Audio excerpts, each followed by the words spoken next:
Bref, quoi qu'il en soit, alors on va reprendre dès le début, c'est pas grave. Donc, bienvenue à tout le monde ici dans ce dernier webinaire sur la zakat. Dans les derniers webinaires, on avait abordé le sujet de la zakat un peu plus en profondeur, vraiment dans le calcul, dans le détail. Vous retrouvez les rediffusions d'ailleurs sur YouTube. On vous donnera le lien juste après notre chaîne YouTube. Et donc voilà, donc on a abordé le calcul de la zakat de l'individu. On a regardé sur les activités économiques, etc. Et on a aussi abordé d'autres aspects liés au calcul de manière générale, euh, le haoul, comment on regarde quand est-ce qu'on paye la zakat, etc. Voilà, donc aujourd'hui, on va aborder de manière un peu plus spécifique euh, le sujet du calcul sur les actions et les investissements, etc. Donc, on va regarder ça un peu plus en détail avec Rosé. Donc, Rosé, je te laisse te présenter. Alors, je m'appelle Ozar Khan, je suis étudiant à l'Université de Genève et à côté, je suis chercheur. Voilà. Merci à toi. Donc, vraiment, on travaille beaucoup sur des aspects aussi liés à finance islamique, zakat. Il y a beaucoup de choses à faire là-dedans, il y a beaucoup de travail à faire là-dedans. Mhm. Donc, c'est d'ailleurs pourquoi, c'est d'ailleurs pourquoi on est là. Donc, comme j'ai dit, on va commencer, on va aborder ce webinaire avec une présentation, euh, avec un petit agenda. Donc, l'essentiel, tout d'abord de la zakat, le pourquoi du comment hein, de la zakat, une petite intro et ensuite aller dans le vif du sujet. Ensuite, regarder le calcul de la zakat, en ligne hein, sur le calculateur, ça veut dire à quoi ça ressemble dans notre calculateur, comment on a intégré ça dans le calcul de la zakat en ligne, parce qu'il s'agit de ça au final. Donc de là, on va faire la pratique et bien sûr vos questions. N'hésitez pas à poser vos questions dans le chat qu'on peut aborder durant la présentation à la fin. Donc, on va directement commencer. La zakat, troisième pilier de l'islam, fondamental, hein, c'est, je dirais, c'est un pilier central, non seulement par sa position, mais par son rôle.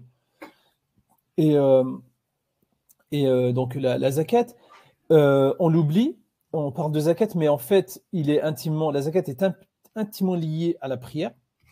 Elle est citée 28 fois dans le Coran avec la prière. On se focalise sur la prière et c'est important, c'est important, mais en réalité, il n'y a pas de prière sans zakat, il n'y a pas de zakat sans prière. C'est aussi simple que ça. Euh, et ça le calife Abu Bakr qu'Allah l'agrée l'avait dit de manière très claire. Donc c'était la zakat et la prière sont intimement liées et c'est de ça dont il s'agit en réalité. Pas oublier que c'est une adoration, c'est pas seulement, c'est une adoration, c'est comme un rendez-vous annuel. Moi, je le vois comme ça, je le vois comme un rendez-vous annuel entre nos finances, entre nous, Allah Azza wa Jal et nos finances. C'est chaque année, on fait nos déclarations d'impôts. Ouais, Ben voilà, c'est le c'est un rendez-vous véritable avec l'État, véritable. avec nos finances. Ben là, c'est le rendez-vous avec notre créateur et avec nos finances. C'est régler les comptes, tu vois. Et surtout, vraiment, moi, il y a un truc qui m'étonne par rapport à la zakat. Après, il faudrait peut-être faire, bon, je ne sais pas si il y a pas de chiffres concernant ça, mais j'ai l'impression que c'est le pilier, on va dire, le plus délaissé. Non, le pilier où les gens y prêtent le moins d'attention.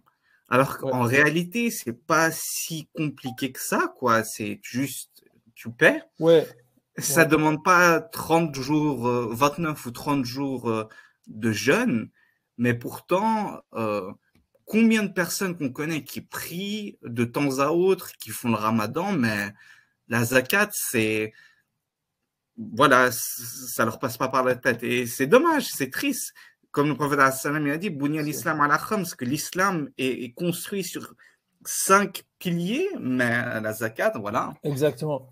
Exactement. Je dirais, on peut le dire, hein, c'est peut-être un peu l'éléphant dans la chambre. Mais c'est un pilier oublié. Alors, on ne va pas dire oublié par tout le monde, c'est pas ça. Mais c'est un pilier où il n'y a pas assez de ressources à disposition. Exact. Et pas assez, on n'en parle pas assez en fait. Bizarrement, on considère que ouais, c'est tout. En fait, c'est bon, on sait. En fait, non. Il y a beaucoup de. La zakat a des règles et il y a trois fonctions. Le professeur Sam a fait. Il y a trois fonctions prophétiques, si on peut dire, il y a trois rôles qu'il a effectués dans la zakat. C'est la collecte, c'est l'éducation et la distribution. C'est logique en soi, mais la réalité est que ces trois fonctions ou ces trois tâches ne sont pas établies comme il faut. Alors c'est pour ça que d'ailleurs vous retrouverez aussi notre nouveau site avec des nouvelles ressources sur zakat.ch. Donc voilà, on va continuer la présentation ici. Pourquoi payer la zakat? Tout simplement, hein, ça peut paraître bien sûr trivial, mais ici, il y a l'aspect, le paiement, mais en réalité, la zakat commence avec le paiement et ne se termine pas avec le paiement. Et ça, c'est important. La zakat est un moyen de reconnaissance d'Allah Azza wa Jalla, notre créateur, à niveau micro et macroéconomique. Enfin, pas seulement économique, mais micro et macro au niveau société, au niveau de nous-mêmes, c'est une adoration. Au niveau de la société, ça nous lie à une communauté parce que cet argent va au sein de la communauté, va améliorer la situation de personnes et la situation aussi de la communauté dans l'ensemble. Donc il y a toujours le micro et le macro qui est présent. Ça permet à terme d'améliorer la foi, ça c'est une adoration, il ne faut pas l'oublier, c'est une adoration tout autant que les autres piliers. Donc c'est important il y a l'aspect pécunier matériel, mais il y a l'aspect spirituel. Et la zakat, c'est un fonds, je dirais, c'est un fonds communautaire, c'est un fonds de capital humain, parce que c'est pas seulement de l'argent, ce sont des gens derrière, des gens qui donnent et des gens qui reçoivent. Et ça, c'est fondamental, il ne faut pas l'oublier. Parfois, on se perd un peu, on se perd, mais on parle beaucoup des chiffres, mais derrière les chiffres, il y a des gens, surtout les gens qui sont aidés. Voilà, donc renforcer l'autonomie des individus. La zakat garantit aussi à chaque personne en difficulté une subsistance de base. Le fait c'est on tend la main pour que personne n'ait à tendre la main. En fait, c'est ça. On tend la main pour aider, pour que personne n'ait à tendre la main et que pour que ces gens-là un jour, ils soient la main supérieure et pas la main inférieure. Tu vois, comme mentionné dans le hadith. Et voilà, un cinquième aspect fondamental. La zakat, c'est comme un programme de boost économique. C'est comme un programme de financement, en fait, de financement social, de finance sociale. C'est comme un boost d'investissement chaque année pour la consommation, en fait, pour le pouvoir d'achat des gens, en fait, tout simplement. Donc un stimulant économique qui va si on prend un peu une approche keynésienne, ça favorise la consommation et le circuit de la redistribution. Comment se passe la redistribution? La redistribution se passe non seulement par le transfert de l'argent, mais par la réinjection de cet argent dans l'économie, parce que les gens qui reçoivent cet argent, ils vont consommer avec ça. Ils vont acheter ce qu'ils ont besoin, ils vont payer des choses, et ça fait tourner l'économie. Voilà. Et la zakat est un mécanisme social aussi qui permet de prendre soin des gens. Alors, il y a l'aspect, on a des matériels, mais il y a l'aspect humain. On prend soin des gens qui sont autour de nous. Et ça, c'est fondamental. C'est fondamental. Et c'est quelque chose qu'il faut faire toujours là, localement où on vit, que ce soit en Suisse ou ailleurs. Hein. On parle ici de la Suisse, mais ça peut être en Allemagne, en France ou ailleurs. Voilà. Qui doit payer les zakat? Bien sûr, trois conditions fondamentales. Bien sûr, le musulman, c'est un peu le pilier de l'islam, c'est pour les musulmans. Être saint d'esprit, très important, et être pubère. Alors,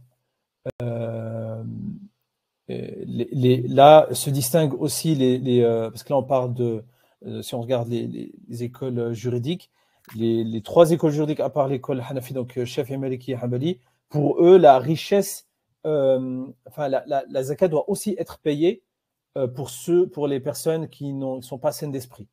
L'école Hanafi ne l'oblige pas.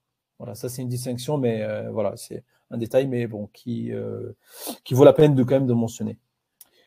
Le nisab, donc on parle aussi de zakat, mais la zakat, donc il y a la condition de qui doit payer zakat, mais la zakat, elle est payée, enfin, qui, en lien avec qui paye les zakat.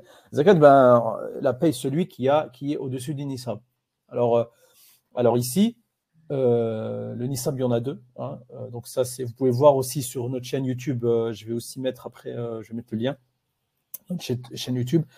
On a fait une série avec Cheikh Moussa Brahmi, une série complète. Vous pouvez trouver, je vous mets le lien là. Ah non, bon, ça marche pas, je vous mettrai après. Désolé de te couper, parce que vraiment, je vous motive à regarder cette série. Et Cheikh Moustapha Brahimi, hafidahullah, la zakat, c'est un sujet extrêmement complexe si on s'y attarde en étudiant les livres de jurisprudence. Et alors, Cheikh Moustapha Brahimi arrive à simplifier et à synthétiser la chose. Donc, à travers cette série de vidéos, vous comprendrez vraiment les bases, grosso modo, de la zakat. Vraiment, je vous conseille vivement d'aller regarder. Voilà, c'est cette série-là que vous retrouverez sur la chaîne YouTube.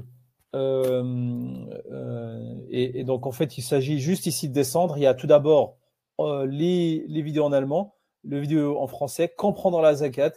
Et vous retrouvez toute la série qu'on a commencé d'ailleurs il y a 1 mois et demi. Voilà, ça c'est juste pour votre info. Voilà, on continue donc avec la présentation. Non, c'est tac. Est-ce que vous voyez la présentation? Non. Ah non, c'est ici. OK. Donc voilà, on a dit le nisab, il y en a deux. On va se focaliser, on va utiliser le nisab d'or, hein, qui est maintenant à 5200 francs, enfin au prix d'aujourd'hui. Pourquoi ces distinctions? Alors au départ, il n'y avait pas une énorme différence au niveau du prix de l'or et du prix de l'argent au début de l'instauration de la zakat l'an 2 de l'Hégire. Ça, c'est le prix de l'or a vraiment pris un envol, surtout ces 20 dernières années, et le prix de l'argent est plus bas. Donc là, c'est vraiment, on utilise le prix de l'or, le nisab, selon la situation économique du pays. En Suisse, les niveaux des prix est différent. Donc on va plutôt se baser sur le nisab d'or. Voilà. Parce que techniquement, si on prend le nisab d'argent, 2,5% de 450 francs, ouais, ça doit te faire 20 francs, quoi. Bah, après, avec 20 francs, tu peux déjà donner, tu peux aider quelques personnes à se nourrir. Mais c'est vrai que c'est plus réaliste avec les nisab d'or. Exactement. Donc en fait, si tu veux, le truc, c'est que il y a deux, en fait, il y a un avis, et ça, c'est plutôt, je dirais, disent, ouais, baisser le nisab et à utiliser une nisab d'argent, c'est mieux, comme ça, plus de gens payent. Mais plus de gens payent, moins des montants plus bas. Enfin, bien sûr, ceux qui ont plus que 5 000, ils payent aussi. Mais voilà, c'est. En Suisse, avoir plus que 500 francs, ça ne veut pas dire qu'on a suffisamment d'argent. Mais aussi, justement, avec la question là, du nisab sur l'argent, c'est vrai que ce serait peut-être intéressant de clarifier. Chez Moustapha Brahimi, peut-être il a déjà mentionné ça, mais le fait de mentionner le nisab d'argent, ça peut faire... Parce qu'il y a des personnes qui atteignent ce nisab, mais eux-mêmes, ils auront besoin de la zakat éventuellement, en fait. Voilà, enfin, ouais, au niveau du nisab d'argent. Ouais. Au niveau du nisab d'argent, c'est pas parce que tu as 500 francs. Donc, peut-être d'un côté, tu vas donner 20 francs de zakat, mais de l'autre, tu vas demander la zakat. Tu vois ce que je veux dire? Oui, exactement. Donc, c'est ça. C'est pour ça que nous, on encourage les gens à utiliser nisab d'or. Hein. Et puis, nous, on se base sur ça aussi pour l'éligibilité à la zakat. Parce que ça joue, il ne faut pas l'oublier, le nisab définit qui paye, mais définit aussi qui reçoit. C'est ça qui est important. Ça va dans les deux sens. Ça veut dire que celui qui paye la zakat, ben, il doit avoir atteint le nisab d'or. Mais à contrario, celui qui reçoit doit être en dessous du nisab. Mais bon, il y a d'autres conditions. Il faut vraiment ne pas avoir assez de quoi vivre aussi. Mais voilà, ça, c'est un autre sujet. Voilà. Donc, grosso modo, on a parlé du nisab. Le calcul, en gros, hein, là, parce qu'on ne va pas passer sur tous les actifs et les passifs, on va vraiment se focaliser sur tout ce qui est investissement, actions, etc. Le calcul de la zakat, en fait, il y a 3 étapes. Parce que c'est pas vraiment rocket science, c'est vraiment très simple. Il y a ce que j'ai, les actifs, donc faire la somme de toutes les valeurs des biens imposables zakat. Donc ça, retrouver, comme j'ai dit, les webinaires sur notre page chaîne YouTube avec Dr Moussa Brahmi. Donc il y a webinaire, une section webinaire, ou bien les guides de la zakat sur notre site, etc. Pour regarder ça. Les passifs, donc on peut aussi faire des déductions. Moins on en fait, mieux c'est, mais si c'est nécessaire, on peut en faire. Et ensuite, on a un total. Donc, c'est soustraction donne un total. Ce total-là, on applique le 2,5% sur ce total-là et qui donne le montant actif zakatable ou imposable à la zakat. Voilà. C'est ça. Le calcul des zakat, c'est ça. Donc, nous, maintenant, on va directement avancer sur... Maintenant, on va aborder le sujet de l'investissement, etc., et des actions et comment ça se passe. Mais une règle fondamentale ici, c'est que tout dépend de l'intention. Tout revient à l'intention d'achat ou de vente, alors respectivement de vente. La valeur ici, parce que ça joue un rôle surtout dans les portfolios, les actions, etc. La zakat, elle est due sur la valeur totale de l'actif si vraiment cet actif-là, là, on va après détailler, l'intention est de le vendre. Alors, si on a une autre intention, plutôt de garder cet actif-là pour d'autres raisons, alors là, c'est peut-être pas sur la valeur marchande de la valeur de vente actuelle, mais sur le revenu excédentaire, s'il y en a un, si on parle de l'immobilier par exemple, et sur les actifs zakatables ou imposables à zakat, actifs sous-jacents imposables à zakat. Bon, on va expliquer de quoi il s'agit. Un exemple tout simple. Alors, concrètement ici, avec l'intention. Beaucoup de personnes posent la question sur l'immobilier. Alors, comment ça se passe avec l'immobilier? Est-ce que je dois l'inclure dans le calcul de la zakat? Alors, oui et non. On n'inclut pas si c'est l'immobilier dans lequel vous habitez, que vous possédez. Parce que, pourquoi? Tout simplement parce que, en fait, la règle dans la zakat, on paye la zakat seulement sur ce qui est défini comme ce qui a une valeur croissante, actif à valeur croissante. Donc, en fait, et ce qui peut donc qui peut croître, ça veut dire que ce qui peut apporter ce qui peut rapporter de l'argent. Alors c'est clair, on peut dire oui, la valeur de mon immobilier peut augmenter, oui, mais ton intention c'est d'habiter dedans. Alors si tu veux le vendre, alors c'est autre chose. C'est pour ça qu'on a mis ici à la maison. Si une maison est achetée, qu'on possède et qu'on loue, donc comme j'ai dit, pas de zakat sur la maison dans laquelle on vit, une maison qu'on possède et qu'on loue, alors on ne paye pas sur la valeur de la maison, mais on paye sur les revenus, qui sont de toute façon font partie de notre richesse, donc c'est vite vu. Mais si on achète des maisons, ou bien des parts de maisons pour les revendre, alors là, oui, on doit les inclure à 100% dans le calcul de la zakat. Voilà. À la valeur de vente. Voilà. Ça, c'est par rapport à l'intention, hein, de vendre ou de ne pas vendre. Voilà, maintenant, concernant... Si jamais dans le chat. Ah oui. Voilà, ouais. Un terrain nu, justement, bâtir. Si ce terrain n'est pas destiné à la vente, il n'y a pas de raison de payer la zakat dessus. Après, justement, ça dépend si vous voulez, après vous avez construit la maison, vous voulez vendre tout le terrain et la maison, ça c'est autre chose. Mais après, si vous voulez bâtir pour vous, il n'y a pas besoin. Voilà, c'est comme je dis, ce qui définit, c'est l'intention. Est-ce que c'est à vendre ou est-ce que vous n'avez pas l'intention de vendre? C'est vraiment ça qui définit, qui est vraiment qui distingue. Et aussi, ce qui peut être, il y a aussi un élément qui peut éventuellement rentrer en jeu. C'est dans quelques années, et donc le frère a mentionné que ce serait dans quelques années, mais en attendant, de son terrain, il va faire quoi s'il décide de planter, je sais pas moi, d'utiliser pour y mettre des vaches, etc.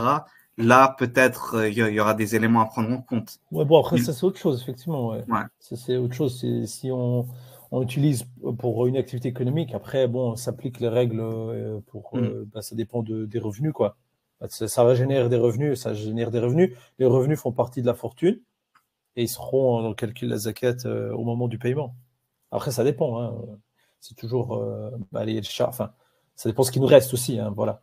Mais voilà, ça dépend toujours si on veut vendre ou pas vendre. Voilà. Ouais, exactement. Donc non exploité, il n'y a aucun problème par rapport à ça. Il n'y a pas besoin de payer quoi que ce soit, vu que c'est pas à vendre. Voilà, ça reste. Bah, c'est comme si, bah, c'est comme la voiture en fait. La voiture, vous l'avez, vous roulez avec, vous l'utilisez pour vous ou pas, ou bien même si elle reste au garage, vous ne payez pas de zakat dessus. C'est la même chose. Si vous voulez la vendre, bah, là le prix de vente ben, va vous revenir, et là il sera faire partie de calcul de zakat. Voilà. Et donc là, on va passer aux actions, fonds communs de placement, donc fonds placement en actions, etc. Donc là, il y a trois aspects. Là, je montre vite. Il y a stratégie de trading, donc buy and hold. L'autre, c'est l'épargne réserve de richesse. Et en trois, la négociation active. Ce qu'on dit en anglais, active investment et passive investment. C'est vraiment ces choses-là qu'on est en train de distinguer. Donc, premièrement, le stratégie de trading, ou je dirais d'investissement buy and hold, ça veut dire qu'on achète pour garder l'action sur le long terme. Et par long terme, on comprend là au moins une année. Hein. C'est vrai qu'en termes financiers, le long terme, c'est plus long. Mais là, pour simplifier, on dit si on achète des actions ou des ETF ou autres fonds, part de fonds sur un long terme, et ben là, la zakat n'est pas due sur la valeur marchande totale, c'est-à-dire la valeur du marché, du cours actuel, mais sur une partie uniquement des actifs zakatables. Et qu'est-ce que ça veut dire le calcul total, enfin la manière de calculer, etc. On pourra rapidement, je pourrais vous montrer. On se base, nous, sur vraiment une étude que je vous partage. D'ailleurs, j'ai essayé de la partager tout à l'heure. Vous n'hésitez pas à me dire ici si vous le voyez, parce que je voulais la partager tout à l'heure. Moi, je la vois pas en Ouais. tout cas. Bref, ouais, je vais voir parce que c'est. Ouais. Je pense que tu mets juste dans les commentaires, non? Enfin, c'est Ouais, plus ouais, simple. je vais voir parce que c'est ici file, mais je vais. Voilà, je vais. Voilà, c'est en train d'être partagé. Voilà, exactement. Donc, et en fait, exactement. Voilà, maintenant, normalement, vous pourrez, ceux qui le veulent aussi, le télécharger. Donc, en fait, la valeur ici, c'est comme, en fait, pour une entreprise, c'est la même chose. Parce qu'en fait, une action, c'est quoi? C'est une part d'une entreprise et il faut calculer quelle est la valeur zakatable de l'entreprise. La valeur zakatable d'entreprise, c'est le calcul, c'est plus ou moins similaire. On calcule ce que l'entreprise, ici, les actifs imposables de l'entreprise, moins les passifs déductibles, et ça donne la valeur zakatable de l'entreprise. Donc, ça donne la valeur théorique de ce que l'entreprise devrait payer en termes de zakat. Et donc, en fait, c'est là qu'intervient en fait cette étude. Donc, je l'ai résumé ici en français. S'il est difficile de déterminer la valeur des actifs zakatables nets, une approximation de 25% peut être utilisée pour les fonds. Alors, certains, d'ailleurs, dans un des webinaires, il avait mentionné 40%, ce qui aussi, peut aussi être utilisé. Mais le minimum qu'on doit utiliser, c'est une approximation sur le Dow Jones. Hein. On a pris vraiment une approximation des entreprises cotées dans le Dow Jones. C'est une agrégation qu'on peut reproduire dans d'autres marchés et qu'on retrouve souvent entre 25 et 30%. Voilà. Donc, comme j'ai dit, sur le long terme, on ne met pas les actifs possédé sur du long terme, on met le 25% et pas le 100%. Pareil ici, les épargnes réserves de richesse, disons ici, aussi sur un fonds de placement qui est à long terme, peut-être que pour la retraite ou autre, c'est pareil, c'est ce qui distingue vraiment ici, c'est sur de long terme, là aussi sur le 25%. Là, on ne parle pas des épargnes dans le compte bancaire, on parle vraiment dans l'investissement dans des actifs en bourse. Et une stratégie de négociation active, si on est vraiment sur du trading où on achète, on vend toutes les semaines, tous les mois, de manière régulière, là, alors là, ce portfolio-là qu'on a, il faut payer sur la valeur totale, la valeur du marché actuel. Parce que ce sont des liquidités qui ne sont pas considérées comme… C'est la liquidité qui fait la différence. Voilà. Donc là, on paye sur la valeur totale de l'investissement. Voilà. Voilà. Donc, vu que c'est sur du court terme, on paye sur le total. Ici, pour résumer, ça concerne aussi le régime de retraite, mais en fait, ça s'applique aussi sur c'est sur ça qu'est basé ce qu'on vient de dire. Et ça, on parle du troisième pilier en Suisse, mais ça peut s'appliquer aussi à d'autres pays. Et ça, qu'est-ce qui est important ici, juste de mentionner au départ. Donc, vous voyez ici, hein, Zakat on Pension, c'est en anglais, je sais, c'est la seule étude qui est présente pour moi, mais elle est résumée ici en quelques lignes. Donc là, je reviens juste à la question juste après. Donc ici, en Suisse, on a le troisième pilier, mais ici, il s'agit de comprendre l'idée. Ça peut aussi être valable ailleurs. La zakat, elle est due sur des investissements volontaires, des épargnes volontaires. Alors, certes, le troisième pilier, en l'occurrence, il n'est pas, comment dire, l'épargne, elle est entre guillemets bloquée jusqu'à ce qu'on l'utilise pour un immobilier ou pour la retraite, mais c'est une épargne volontaire, c'est-à-dire qu'on épargne tous les mois quelque chose pour notre retraite, et c'est ça qui distingue. C'est pour ça que ce qui distingue ce qui est soumis à zakat ou pas dans ce cas-là, dans ces épargnes à long terme, en termes de retraite, etc., c'est si l'épargne est volontaire ou pas. Et ici, on a une épargne qui est volontaire en termes de troisième pilier. Par exemple, la LPP, la prévoyance professionnelle, n'est pas volontaire parce que c'est imposé par la loi. On n'a pas le choix, il faut payer la zakat, c'est soustrait au salaire, on n'a pas le choix. Donc là, la zakat doit être payée sur le troisième pilier. Et ici, pour aider, mais ça, c'est vraiment, là, on a pris des pourcentages qui sont, je dirais, sur des fonds existants dans le monde. Mais en Suisse, il n'y a pas de. Enfin, alors oui, il y a des fonds, mais il n'y a pas de fonds conformes à Sharia, il n'y en a pas. Il n'y a pas des fonds retraite. Hein. Il y a des ETF qui sont Sharia compliant, mais il n'y a pas de fonds retraite Sharia compliant. Mais ce qu'on peut dire ici, c'est que c'est clair. Il n'y a pas de solution halal à 100%. Alors, on peut épurer en enlevant le 5% chaque année, etc., du fonds. Mais il y a des fonds à 95% d'actions, par exemple. 95% d'actions et 5% de devises. Et pour les fonds en actions, là, on peut payer 27%. Ça, c'est mais on peut aussi plus. Pour être sûr, on peut payer 30%, 40%. On peut mettre plus. Mais le minimum qu'on met, si on peut mettre 27%, ça, c'est une agrégation. C'est sur les actifs sous-jacents, imposables à la zakat. C'est une moyenne, hein, on est bien d'accord. Voilà. Maintenant, bien sûr, là, on parle de fonds en action, fonds immobiliers, etc. Chacun est responsable de savoir où est-ce qu'il met son argent. Parce qu'il y a aussi des gens, j'ai remarqué, ils souscrivent à des fonds pour la retraite, à des fonds troisième pilier. Mais en fait, il y a 60% qui ont en obligation, 30% en action et 10% en devises. Et là, il faut vraiment faire attention. Si on peut changer, c'est mieux de changer. Là, on a mis, par exemple, 100% d'obligation. Oui, en fait, on ne devrait pas. Mais si on est dans un cas tel, ben, il faut soustraire les intérêts et payer sur la zakat sur le montant de ce que vous avez mis comme argent. et enlever ce que vous avez gagné comme intérêt dessus. Voilà, mais la meilleure chose, c'est de changer de fonds directement. Ça, c'est presque impératif.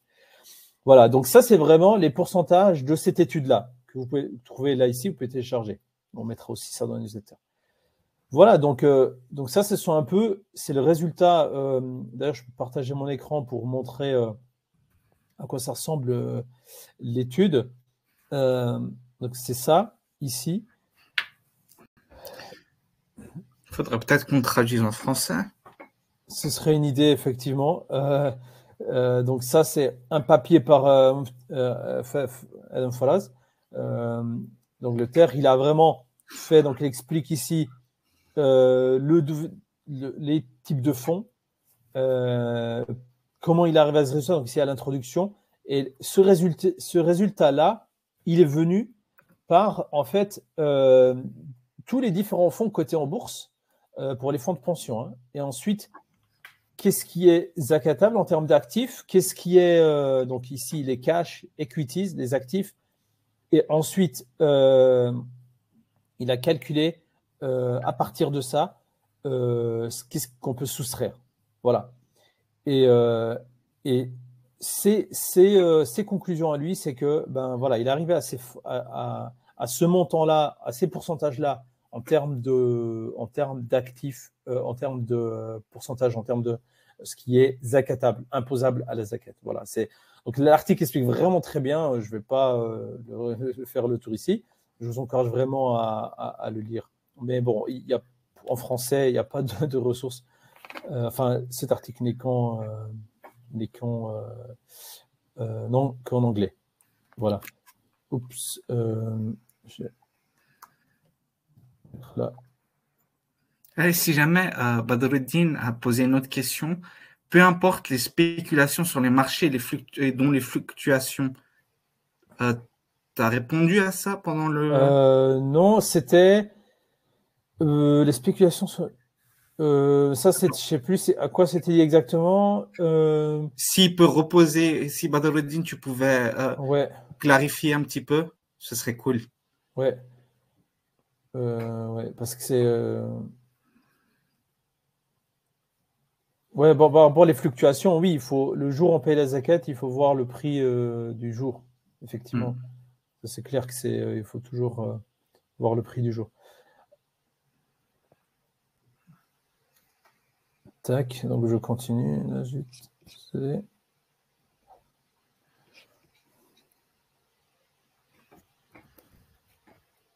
voilà. Donc on est revenu là à ça. Donc on a parlé de ces fonds-là. Mais maintenant, je vais les montrer. Donc c'est assez simple. Au final, ça dépend de ce que vous avez comme fonds. Vous pouvez mettre ce fonds-là, donc calculer la zakat imposable sur vos troisième piliers, sur vos actifs, etc. Dans notre calculateur. Donc on va donc c'était juste par rapport à la question, par faute de se baser sur la valeur marché. Ah, ok, d'accord. Qui peut parfois rendre la valeur du marché complément. Comme si, je pense qu'il fait référence au fait, comme si c'était une bulle spéculative. Ouais, mais ça, c'est pas grave. C'est pas grave parce que la valeur réelle, mais ça, c'est bon, ça, c'est la théorie financière parce que qu'est-ce que la valeur réelle? La théorie des marchés efficients suppose que la valeur du marché, que le marché a une connaissance totale, il n'y a pas d'asymétrie de l'information, et que la valeur du marché est la valeur réelle. Donc, mais c'est clair, il peut y avoir de la spéculation, mais ça, c'est pas grave parce qu'en réalité, c'est la valeur théorique que vous auriez si vous vendez l'action au jour même. C'est pour ça qu'on paye sur le total, par exemple, dans le cadre du court terme, hein, dans le cadre qu'on vient de dire ici, négociation active, on paye sur le total parce que c'est théoriquement ce que vous pouvez acquérir lorsque vous vendez votre action. C'est vraiment la raison pour laquelle il faut calculer sur le prix entier, si c'est sur du court terme, le prix du marché, pardon. Voilà, donc là, je vais directement, je vais partager mon écran pour ici Donc, on a parlé du calcul, on a parlé des actifs. Ici, donc, comme vous voyez, comme on a dit tout à l'heure, il y a le calcul de la zakat. On commence ici sur le site, hein, zakat.ch. Vous venez sur Agir, calculer la zakat. Et ici, voilà, c'est ce qu'on a dit. En 1, ce qu'on possède. Donc là, il y a un petit résumé. Voilà ce qu'on possède. Ce qu'on doit, ce que vous devez. Voilà. Et à la fin, il y a le résumé. Bon, ça, j'avais déjà expliqué l'autre fois. Vous avez un code unique. Et ce code unique, vous pouvez le réutiliser l'année prochaine. Voilà, vous pouvez mettre ici le code. Et après, continuer avec l'année prochaine. Revenir avec les mêmes données que vous avez mises. Nous, on n'a pas accès à ça, c'est seulement vous. Voilà. Donc là, vous pouvez choisir Maliki ou Hanafi, etc. Ce qui change, c'est juste le Nisab, parce que le Madhab Hanafi préconise plutôt le Nisab d'argent. Et là, la vraie différence, c'est le Nisab. Ici, le Nisab d'or, ici, le Nisab d'argent. Donc là, vu qu'aujourd'hui, on aborde les actions et les retraites, et les actifs crypto, ben, c'est parti, c'est la même chose, hein. On va directement aborder ça. Donc c'est ce qu'on a dit. C'est pour ça on a mentionné dans le webinaire, dans la présentation tout à l'heure, si vous détenez, investissez à long terme ou pour obtenir un revenu de dividende, vous pouvez alors entrer 25% du portefeuille. On a mis 25, on peut mettre 27. Mais 25, c'est aussi correct. Les deux sont corrects. Si c'est à long terme, plus qu'un an. C'est ce qu'on appelle un proxy qui traite vos investissements comme vos possessions et non comme liquidité. C'est ça qui est important ici, ce qu'on a dit. La distinction, c'est que c'est comme si vous avez une possession d'entreprise et non pas juste une liquidité que vous achetez et vendez. Alors, action, on peut dire, voilà, je vais mettre portfolio ici. Un portfolio, voilà, je sais pas moi, 4600, 500 francs, voilà. Bref. Voilà. Ensuite, les retraites. J'ai mon troisième pilier. Admettons, mon troisième pilier, on a dit, il est en action, on a dit à 27%. À 10 000 francs, j'ai mon troisième pilier à 10 000 francs, le 2,7, et bien là, le 27%, pardon, j'aurais mettre 2700 francs. Voilà. Et les actifs crypto, c'est la même chose. Justement, là, c'est la même règle qui s'applique pour le court terme. Parce que les actifs crypto, c'est comme on considère les actifs crypto comme de la monnaie, comme des liquidités. C'est comme si vous avez des devises, en fait. Comme vous avez des dollars ou vous avez des yuan ou je ne sais quoi. C'est la même chose parce qu'avec des bitcoins ou avec des Ethereum, etc., vous pouvez acheter, en fait. Vous pouvez effectuer des transactions. Et donc, même si vous les payez sur de long terme, c'est comme vous, francs suisses, ou les euros, vous les avez sur de long terme, vous payez quand même les zakat. C'est exactement la même chose que les liquidités. Ça, je n'ai pas mentionné en présentation, mais on le met ici. On va dire, OK, j'ai peut-être 1000 francs d'Ether et Bitcoin, j'ai peut-être 500. Voilà. Vous pouvez rajouter ce que vous voulez. Voilà ce que je dois. J'ai peut-être rien. Alors, je clique sur suivant. Le calcul de la zakat s'effectue et on a le résumé ici. Donc, ici, on a le total qui est de 19 000 francs, actifs soumis à la zakat. Tac, ici. Et donc, on a après la zakat à payer de 217 francs. Voilà. Donc, c'est ça, le calcul qui s'effectue directement ici. Et donc, vous avez directement le résultat. Pardon, c'est ici, hein, c'est actif soumis à la zakat. Le résultat qui s'affiche ici directement, le 2,5% de 8700, c'est 217. Voilà. Donc voilà, très simple. Et donc ça résume un peu. Donc après, vous cliquez sur suivant, vous arrivez directement. Non, il y a un petit souci. M'excuse. Donc Si jamais Badruddin aussi a posé une autre question après, dès que tu as terminé, Ouais, bien sûr. Donc là, je vais arrêter de partager. Tac. Voilà.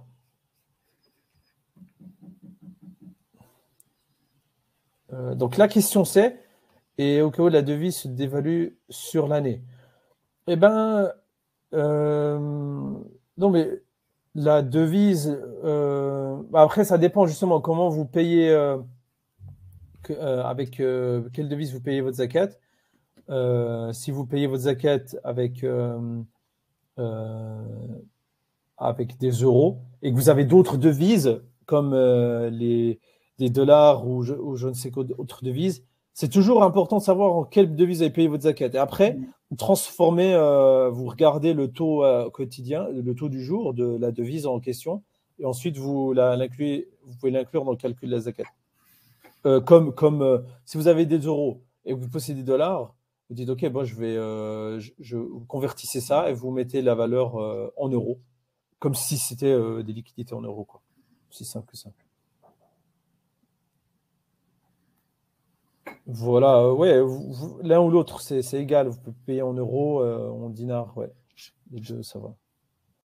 Exactement. En fait, c'est à vous de voir, hein, ce qui va vous facilite le mieux, mais il faut juste choisir une devise, en fait. Exactement. Donc voilà, c'était là le calcul en ligne. Rapidement, comment ça se passe? C'est très simple, on fait juste mettre les valeurs, etc. Pour ceux qui veulent, on a aussi, parce que pour certains, ils m'avaient dit que c'était un petit peu parfois, ils n'étaient pas habitués, ils se sont habitués à l'ancien calculateur qui était là. Donc l'ancien calculateur permet aussi la même chose. Vous allez sur Zakat Suisse, mais sur le bouton sur notre site, si vous allez sur notre page d'accueil, ici, calculer ses zakats, vous arrivez aussi sur ce calculateur-là, qui est plus facile, qui est juste sur une page, c'est juste un autre format, et vous retrouvez les mêmes catégories. Vous retrouvez les actions, comme on a dit ici, actions achetées pour être revendues 100%, à long terme 25%, la même chose, c'est vraiment la même chose. Crypto, vraiment, il y a juste 2-3 choses qui changent, mais c'est la même chose. Et vous retrouvez ici le nisab du jour et le montant à payer directement. Voilà, c'est aussi simple que ça. Donc voilà, je reviens vite à la présentation. Voilà, le calcul. Donc, on a montré le calcul en ligne. Hein. Voilà, c'est donc la question. Si vous avez encore des questions, donc là, certains les ont déjà posées. N'hésitez pas si vous avez encore des questions en cours. Donc l'idée, c'était vraiment pas de faire non plus 2 heures. Hein. On est vraiment passé en revue. Ensuite, pour ceux qui veulent, vous avez le PDF hein, de l'article qui explique vraiment le calcul de la zakat sur les actifs, etc. Mais c'est vraiment très complet et je vous conseille vraiment de le lire. D'autres ressources se trouvent aussi sur notre site zakat.ch. C'est d'ailleurs, je vous montre ici pour ceux qui n'ont encore jamais vu. Donc sur zakat.ch, vous avez ici, pardon, je reviens, trois menus. Hein. Notre travail, ici, ce que nous faisons, agir, donc vraiment pour calculer, payer la zakat, faire un don, zakat fait, n'hésitez pas vraiment pendant 6 derniers jours à soutenir le travail de la fondation parce que le travail de l'éducation de la zakat, de la collecte et de la redistribution, c'est ce qu'on fait. C'est établir la zakat là où on vit et les connaissances. Donc vous avez une page sur la zakat, l'histoire de la zakat, une page interactive sur l'histoire de la zakat, les origines. N'hésitez pas à aller voir sur le récit, je dirais le début avec ce qui s'est passé avec Mu'adh ibn Jabal quand il est parti au Yémen sur les ordres, sur les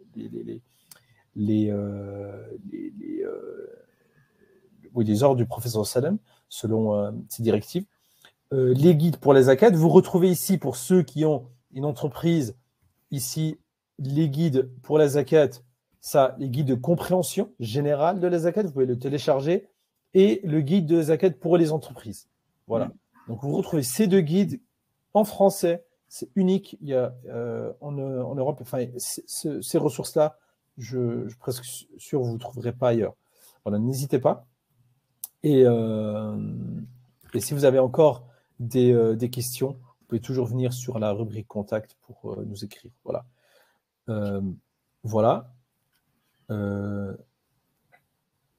Je reviens, c'est un petit peu avec les slides.